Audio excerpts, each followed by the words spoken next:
Welcome to my fish pond. Nice day today, and thanks for stopping in, data management class. I don't know if you can see my goldfish or not. Depends how good the picture is, but there's definitely 4 adult goldfish in my pond here.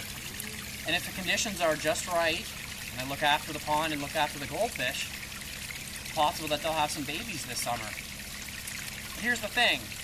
I don't know about you, I have no idea how to tell if a goldfish is a male goldfish or a female goldfish.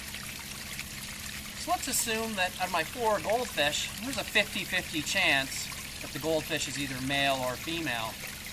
Now the question is, what's the probability that my goldfish are either all female or either all male, in which case I won't have any baby goldfish this summer?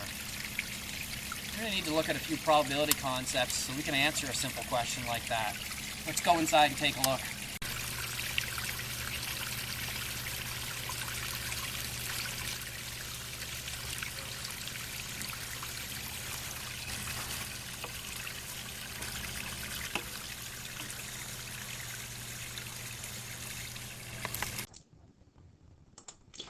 So before we move on to today's lesson, let's just back up and take a look at where we have come so far. So we have talked about the basics of probability and how it relates to set theory, and then specifically we looked at probability using union of sets, and that's like an OR situation, A or B. There's the notation for union, which corresponds to the word OR, event A or event B happening.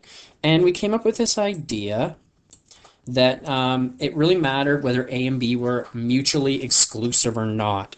That is, if 2 events are mutually exclusive, I mean they cannot happen at the same time. Think exclusive, think excluded from each other. So we started with the fact that, let's actually work on the second one here first, a little simpler. If the events were mutually exclusive, then we could simply add their probabilities together.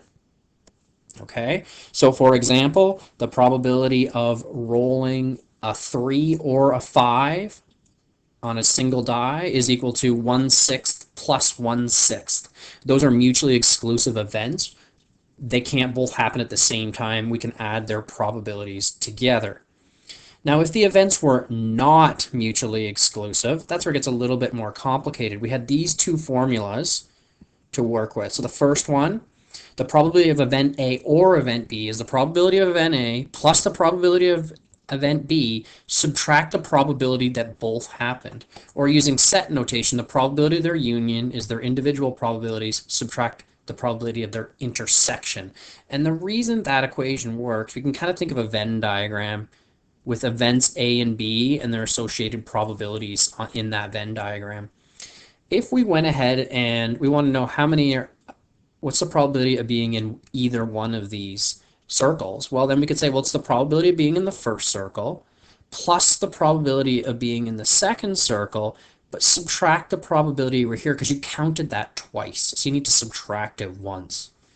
Let's see another example that might display this as well. This is using a roulette wheel. So we can see a roulette wheel has 38 spaces, red, black, and green zeros. So what's the probability of rolling a green 0 or a green double 0? So we're talking OR, so we're thinking kind of about adding probabilities together. We ask ourselves, are they mutually exclusive? Yes, they are. You cannot roll both at the same time. It's one or the other. So the probability you roll the single 0 is 1 out of 38, plus the probability you roll the double 0 is also 1 out of 38, so you get 2 out of 38, or 1/19. Now that is like adding the probability of A plus the probability of B, where A and B are both mutually exclusive events, event A being rolling a single 0, event B rolling a double 0. What's the probability of rolling a red space or an odd numbered space? Now that's different because although those are 2 outcomes we want to add together, we need to be careful. Okay, let's look at the red spaces. There are 18 red spaces on that board.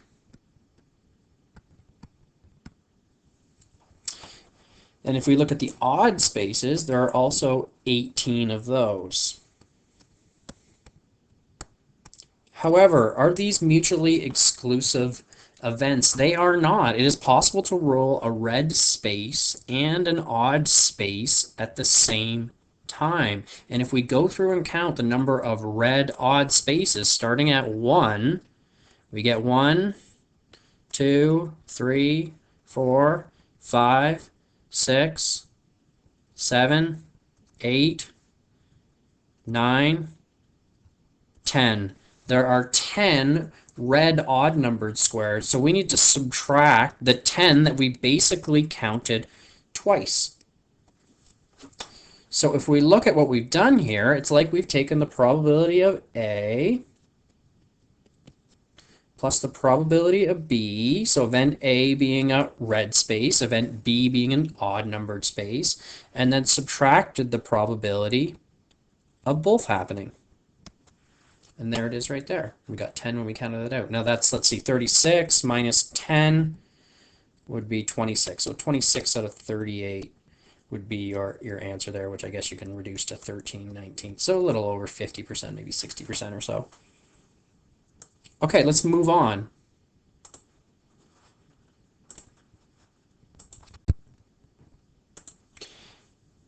After talking about probabilities involving or, it should make a lot of sense to talk about probabilities involving and, which is the same as like the intersection of two sets.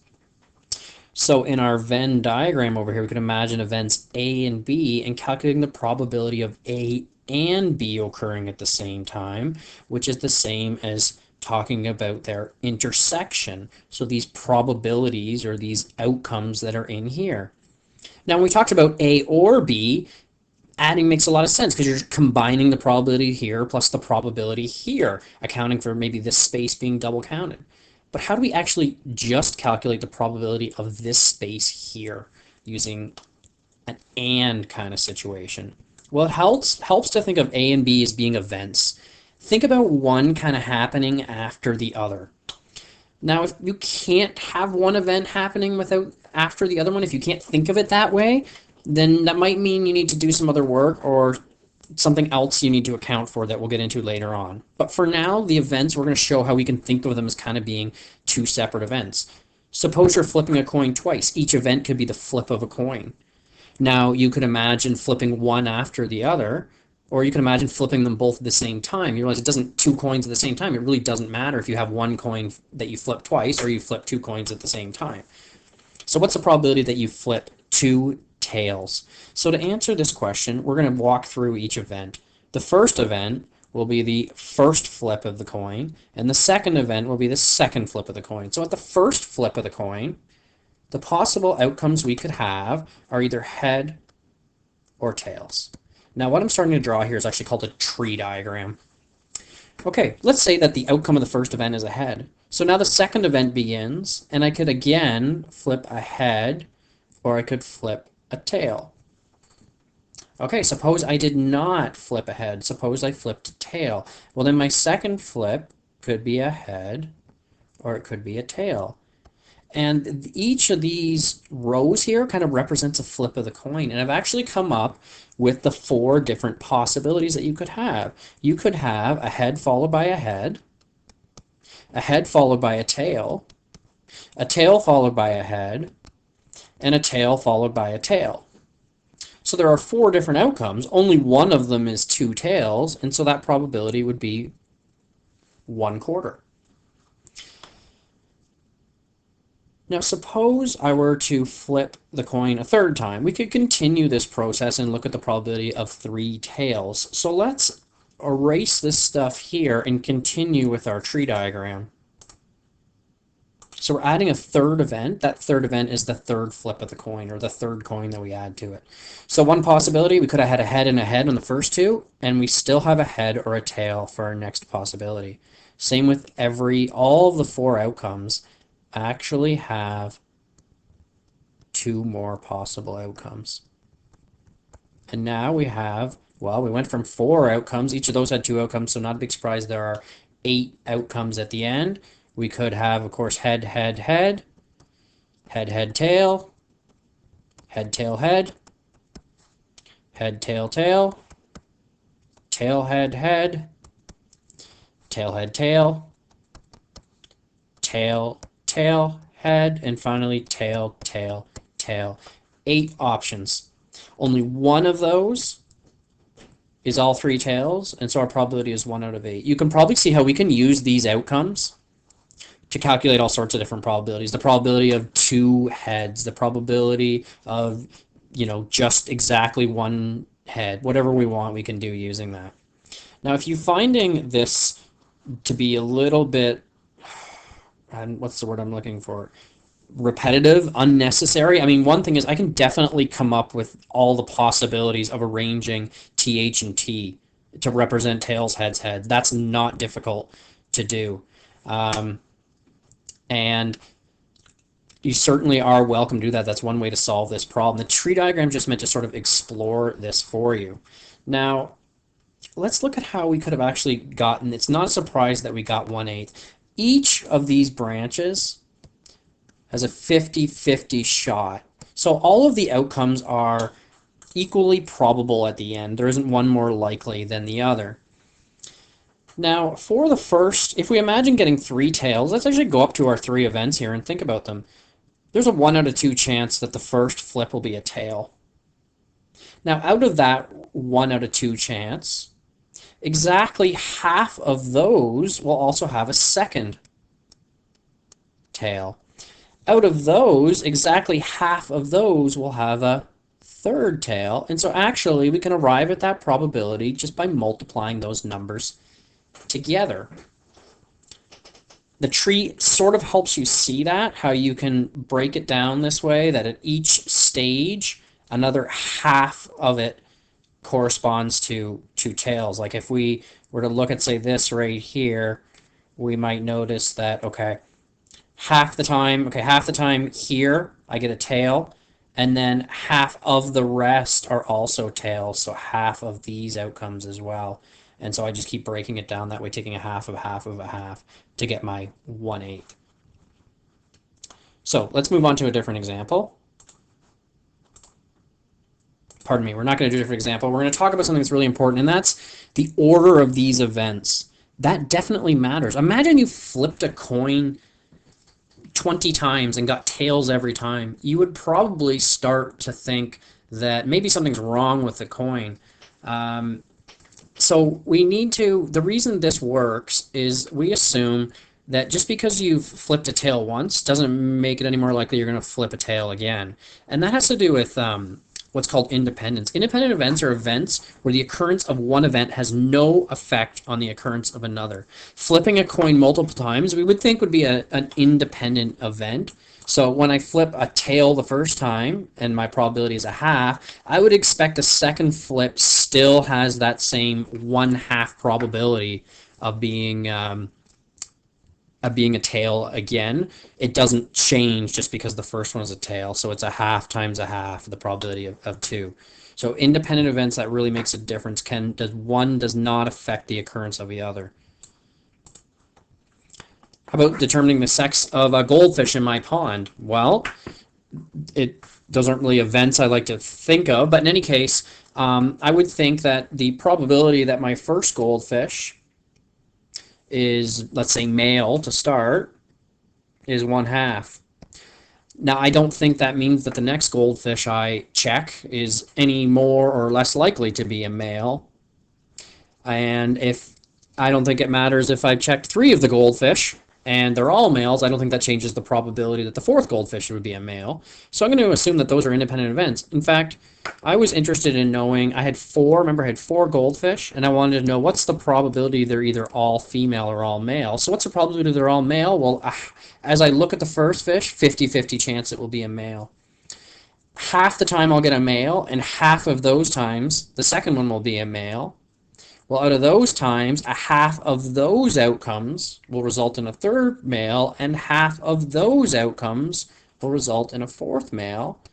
2 times 2 times 2, 2 times 2 times 2 times 2 is 16. So I have a 1 out of 16 chance that all 4 goldfish are male.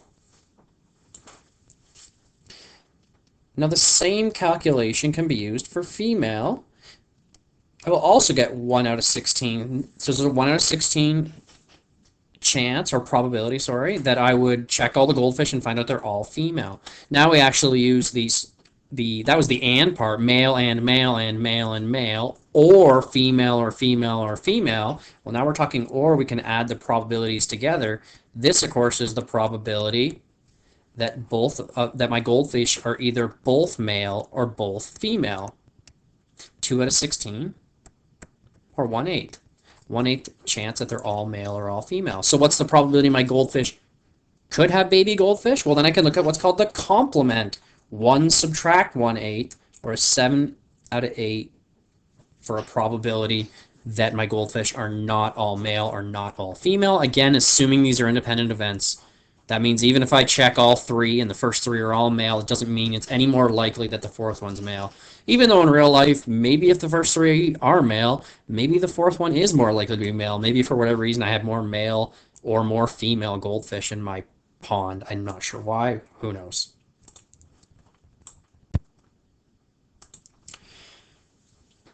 You notice we got this idea of taking our events and kind of lining them up one after another and multiplying. And sure enough, that's basically our rule for our and probabilities. So the probability of event A and B happening is the probability of A times the probability of B. And there it is with set notation. Their intersection is the product of their probabilities. That is, however, I mean, this is really important. That's provided A and B are independent events, that the outcome of one does not affect the outcome of the other.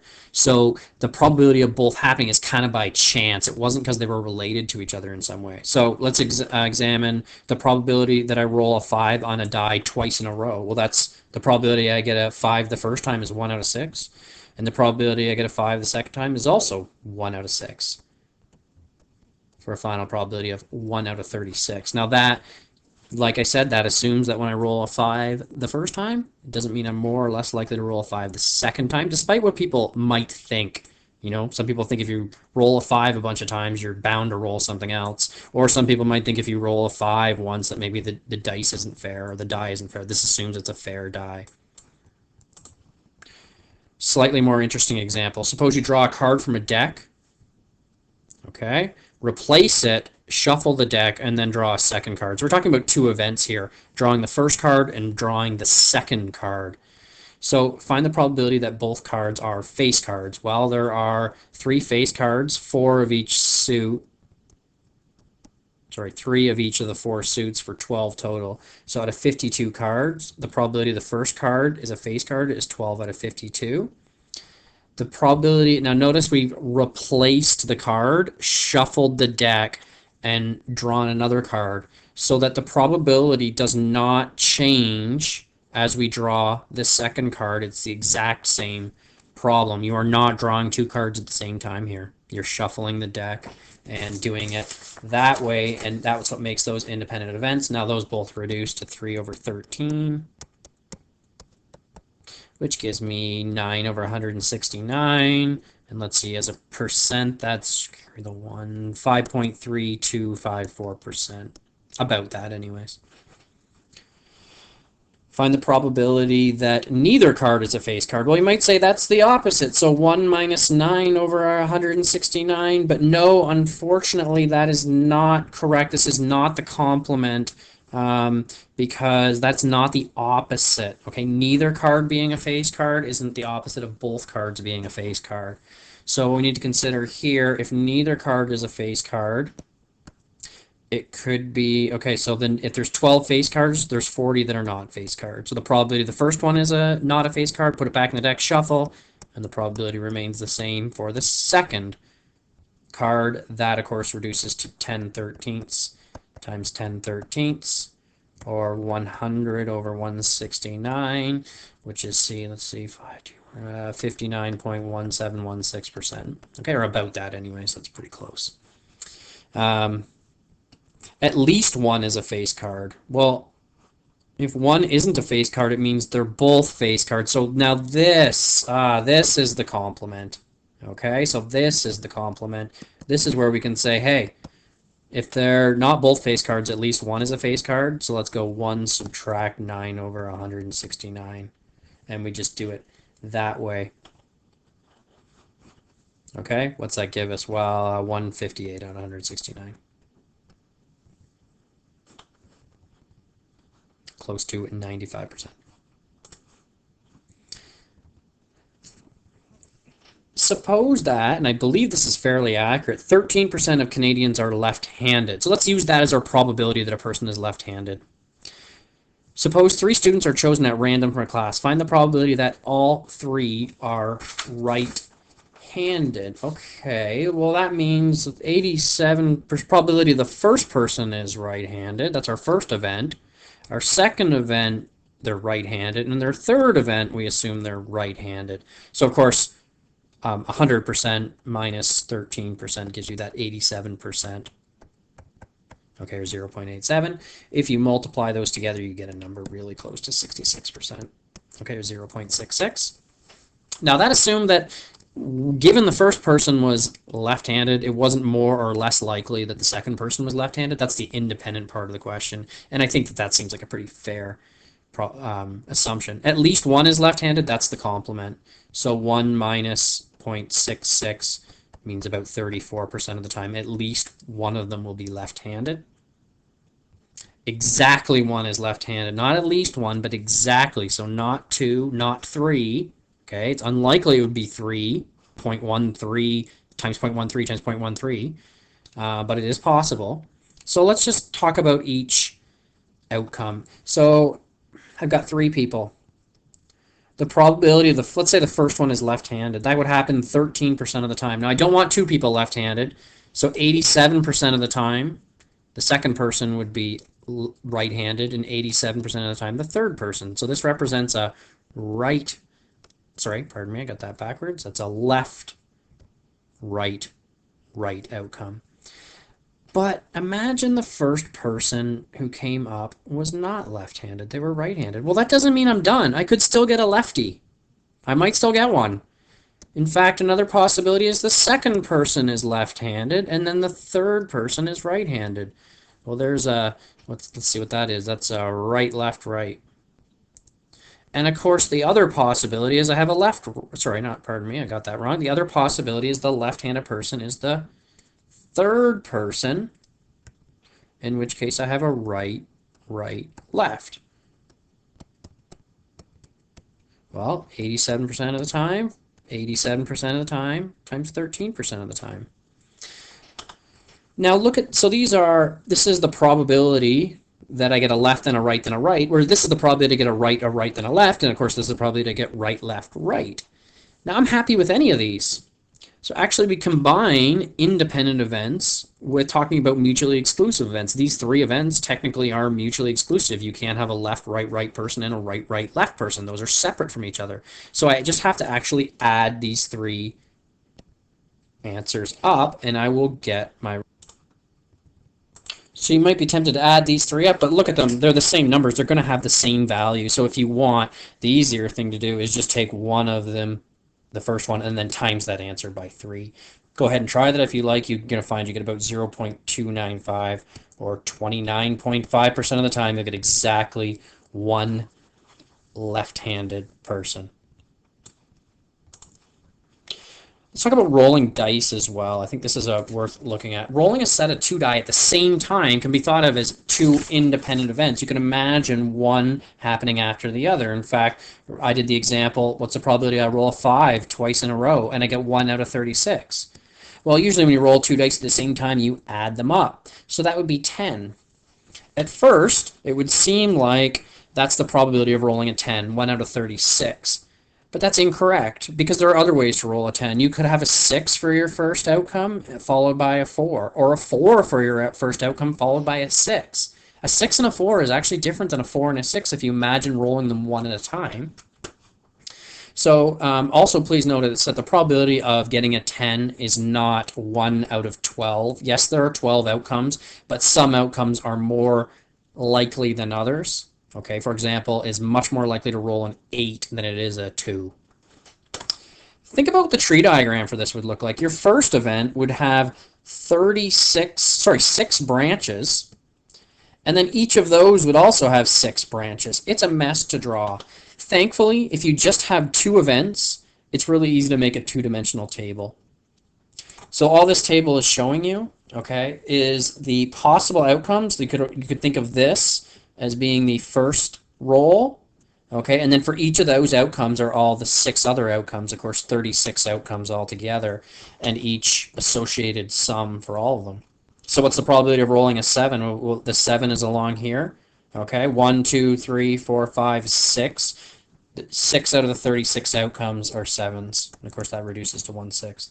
Probability of rolling a 10, well, 3 of the results are 10s, so 3 out of 36, which also happens to be 1/12. And of course, I just told you the probability of rolling a 10 isn't 1/12. And yes, it does happen that it is 1/12, but I think you know what I was trying to say.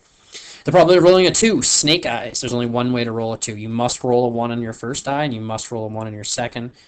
1 out of 36. In fact, you could look at rolling a 2 like this. You must roll a 1 on the first roll, and you must roll a 1 on the second roll. It's the only number that requires your first roll to be a 1. Just like 12 is the only number that requires your first number to be a 6.